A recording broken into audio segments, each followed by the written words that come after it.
Hi, Sally. Hi. I'm streaming on YouTube, so watch your mouth. Oh, You can, okay. you can talk, just no crazy stuff that'll get me censored. I'll behave. Trying to make sure that everything is good before I start the story. I have nowhere to sit. Anywhere, you can sit on the log, I think. It's telling me no room. Hold on. Let me see. Maybe I'm trying to sit on the ground. It could be the fog is kind of in the way. I got this. It's not my first rodeo.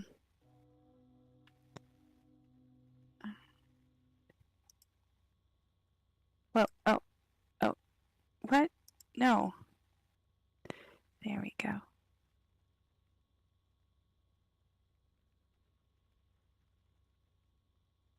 Okay, I'm gonna just go with it. It was a spur of the moment idea, so we're just gonna roll. I have to do a disclaimer because I did one on YouTube. This is a true crime story that depicts child abuse. Viewer Okay. discretion is advised. This means Your discretion is advised. yeah. I've watched enough shows to know that you have to say that. But it's a real, actual book. I'm so excited to read it.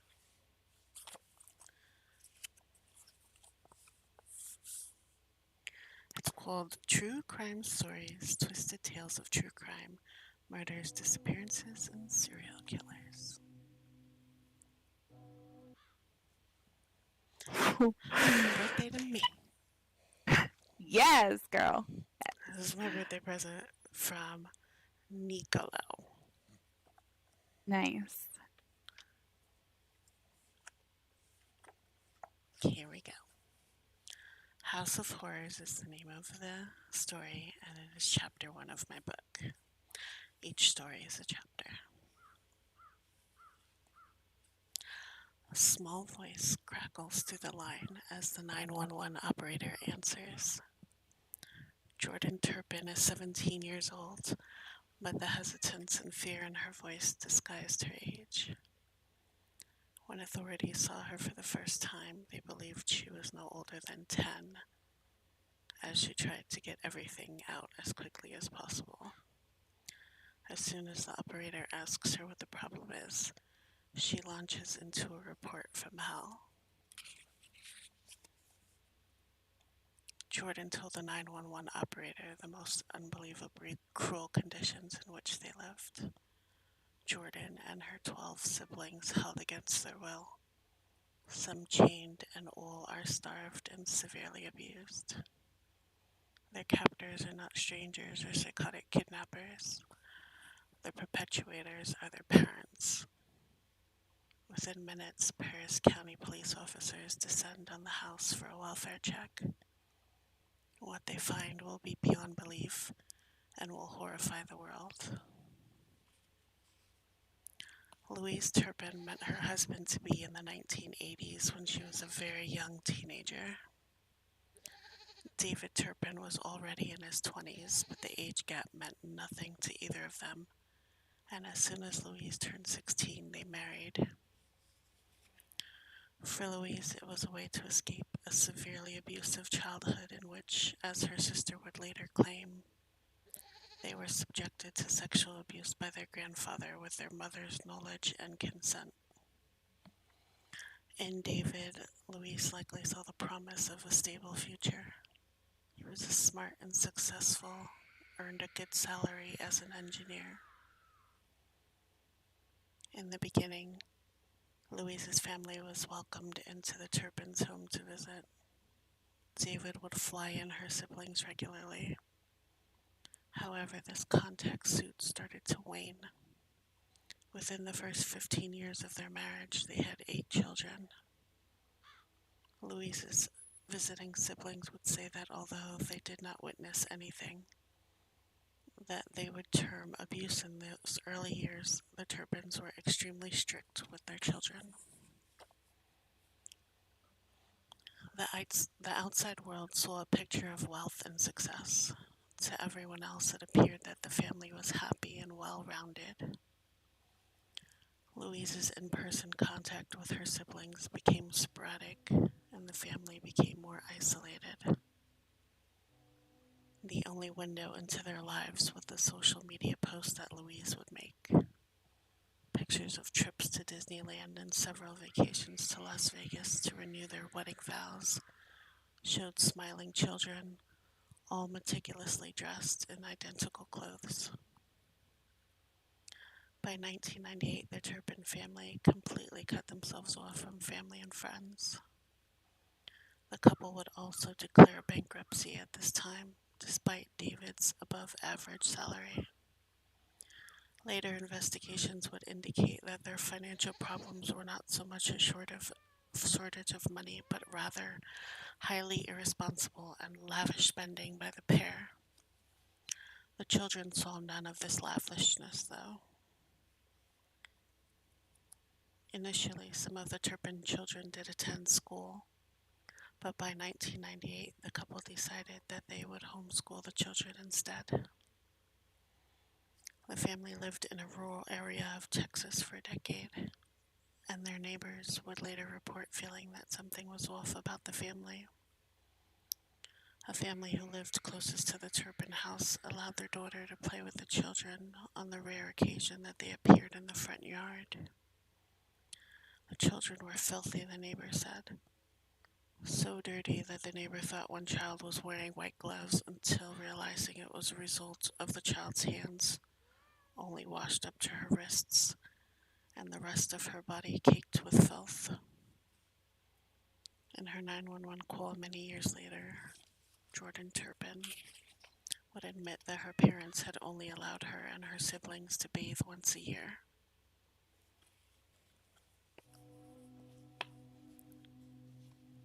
By the time the Turpin couple left the house in Texas, they had added another 4 children to the family. The alleged impetus for that move was the escape of one of their children. One of the female children had escaped the house and tried to get help when they still lived in Texas. Sadly, the people she approached for help thought that she was mentally challenged and did not believe her story. They returned her to her parents, and in reality, the girl was so malnourished that she was unable to speak correctly. The isolation from the outside world also made the children painfully shy. There was no homeschooling given to the children, as the Turpins claimed. Instead, decades later, when rescuing the children, they were found barely able to read and write. When the Turpin family vacated their Texas home, they left it behind in a horrific state. The house looked as though it had not been cleaned in years.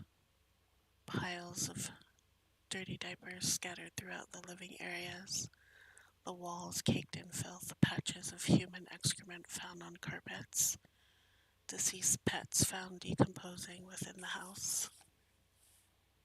They also allegedly found chains attached to the beds as well.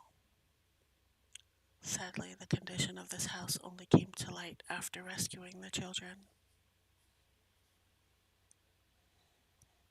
Having left Texas, Louise, David, and their 12 children moved to California. This move signaled a change in the Turpin couple. Their abuse escalated, and their ordinarily strict religious lifestyle suddenly decayed. They started to drink heavily and brought other couples into the home for partner-swapping sexual encounters. In 2016, Louise gave birth to their 13th child, and there are reports that she had ambitions of starring in a reality television series with her family. In January 2018, 17-year-old Jordan Turpin and one of her sisters found a deactivated cell phone and escaped the house. Jordan's siblings became terrified of the consequences if they were caught and returned to the house. Jordan continued and made the call that would eventually save her siblings' lives.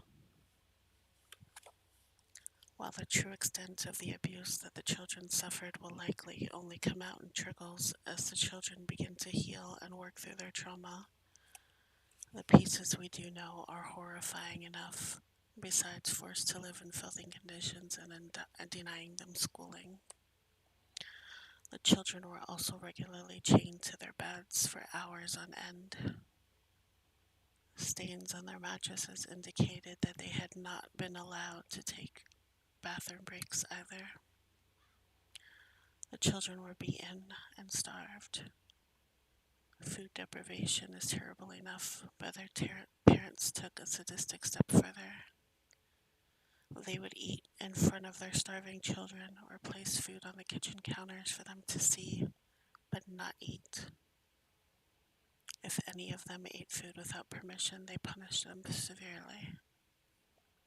The only activity that the children were allowed to participate in was journaling, and the police found large piles of notebooks when they searched the house. Brand new toys left in their packaging as a way to taunt the children. If they dared touch the toys, there would be hell to pay. All of the children were severely malnourished and mentally underdeveloped. The oldest Turpin child was 29 years old at the time of the rescue, but weighed only 80 pounds and had the mentality of a first grader. Medical investigations would prove that she had been born completely healthy from a physical and mental perspective. Her condition was a direct result of nearly 30 years of abuse and deprivation. There also seemed to be a distinct difference in how the parents treated the female children compared to the males. Although the male children were starved and subjected to abuse, the older ones were allowed small freedoms. One older Turpin male was even allowed to attend community college. That said, his mother would drive him to his classes, wait outside for him until school was over, and then bring him straight home.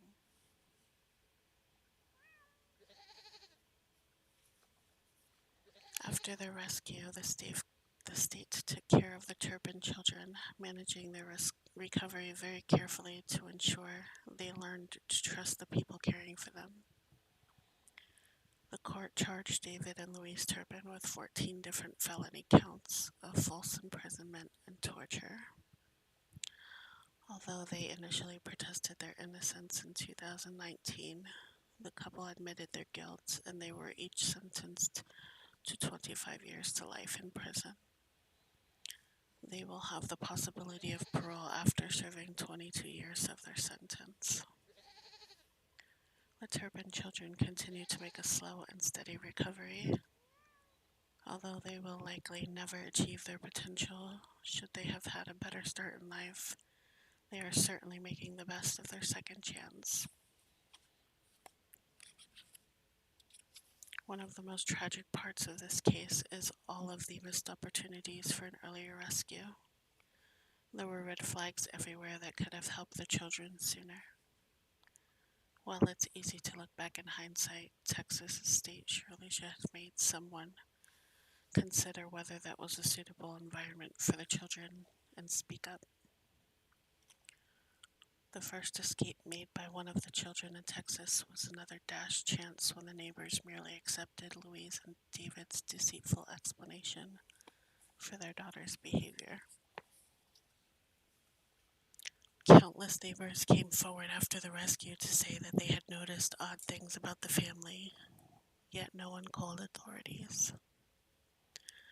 The explanation for this seems to be that people don't want to accuse someone falsely and they don't want to stick their noses too far into other people's business and lives. The truth is, though, that when children are involved, we have a responsibility to act. All it takes is one phone call to a local police station.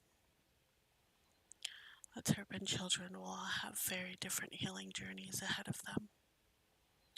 It is probable that despite the horrors they experience, some will find it difficult to separate themselves from their parents and may maintain voluntary contact. This behavior is not uncommon in abuse cases, as victims struggle to rationalize the feelings of attachment they develop toward their abusers. Many have questioned why it took so long for one of the children to come forward. So many of the children were over 18, technically adults, that the public found it difficult to understand why they had stayed inside the house. Besides the physical restraints put on them, the mental constraints were likely far more powerful. It is the abuser's nature to isolate their victims and ensure they have no means of escape. The children probably had no idea who police officers were or could trust the outside world for help. The resounding question in this case remains, why would parents do this to their children? While both David and Louise were mentally fit to stand trial, this does not discount the possibility that mental health issues were at play. The existence of such mental health issues also does not excuse their actions. David does seem to have been the dominant person in the relationship, and he was the only one who worked outside the home. He also held all of the financial control. So there is a possibility that Louise felt like she had no other choice but to comply. Many of their children disagree with this, stating that their mother regularly abused them without their father being present. She was often the instigator for new and horrendous forms of torture. And while we may never know really why the Turpins did what they did to their children, it is evident that the ridiculous duration of the abuse was utterly unnecessary. Missed opportunities by authorities and individuals exasperated the situation. In the end, though, the responsibility lies with David and Louise, who chose to bring children into this world and then chose to torture and abuse them systematically. They are now where they belong, and we can only hope that their children will live happy and healthy lives.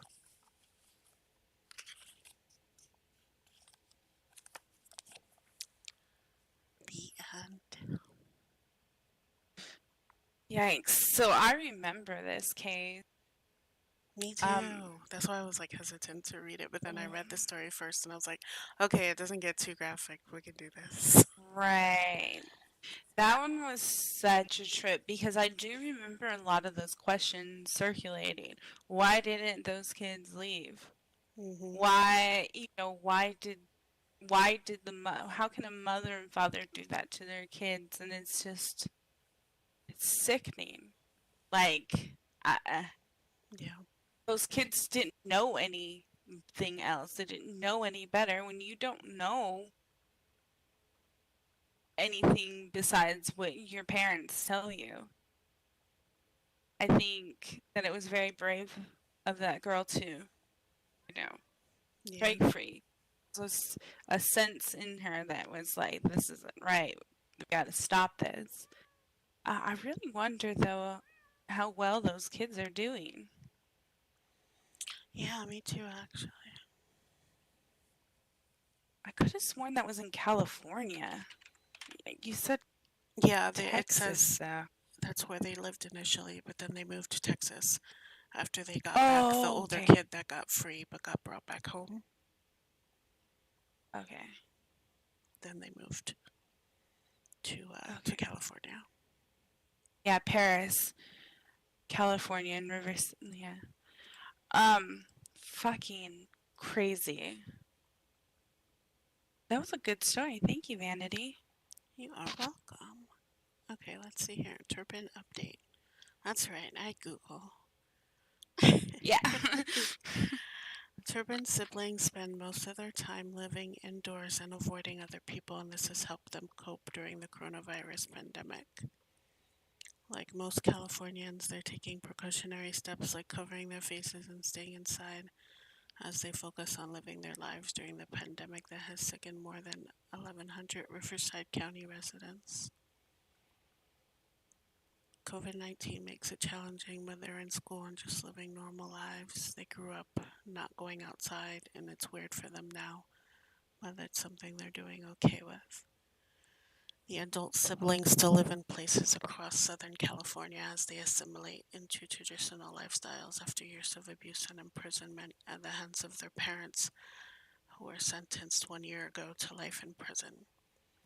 Little information about the six younger siblings has been disclosed because they are minors. Hmm. David and Louise Turpin pled guilty in February 2019 in the Paris case that sparked outrage and drew attention around the globe. The couple was arrested in January 2018 on suspicion of abusing and torturing their 13 children, who endured years of starvation, beatings, and captivity.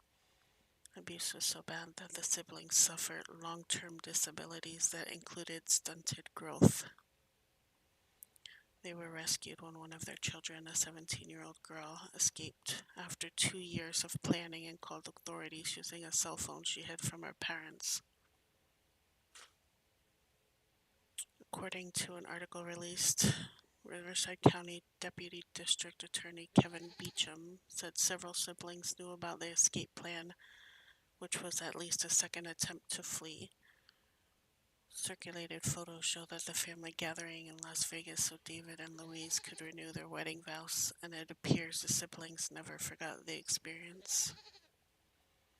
They knew that there's this place called Vegas, and it was one of their happy times they had in their life, so they're like, we need to get to Vegas. They contacted a taxi company for a ride, but the escaped attempt failed because they didn't know whether drivers should pick them up or where they wanted to go. District Attorney spokesman John Hall confirmed Beecham made the statements but said his office wouldn't comment further. The younger siblings have reportedly been adopted, but Osborne said the older ones are doing well. They're all pretty much living independently. They obtained or are working on securing their general education development degrees while using public transportation or bicycles to get by. Osborne said some are interested in teaching or engineering, and one of the siblings graduated college and is pursuing a career as a medical field technician. It was a completely new experience to that client. It was frightening a lot of the time, but completely gratifying. The biggest experience from the past years has been interaction in the community and development of friendships as they try to move on from their tragic experience. They don't want their experience they went through as children to define them. They want people to know they are normal, young, healthy adults doing what everyone else is doing out there.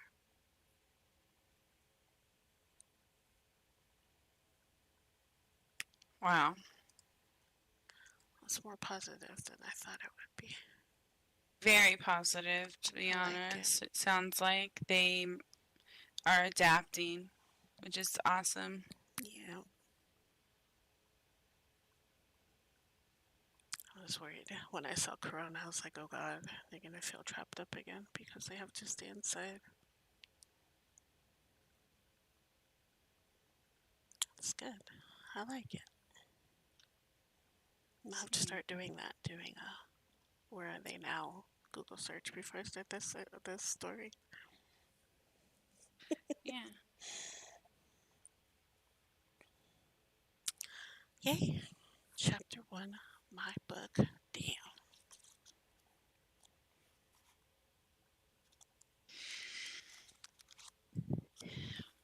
True crime. My favorite thing in the world, pretty much. Right. Besides weed. Weed and true crime. Sorry.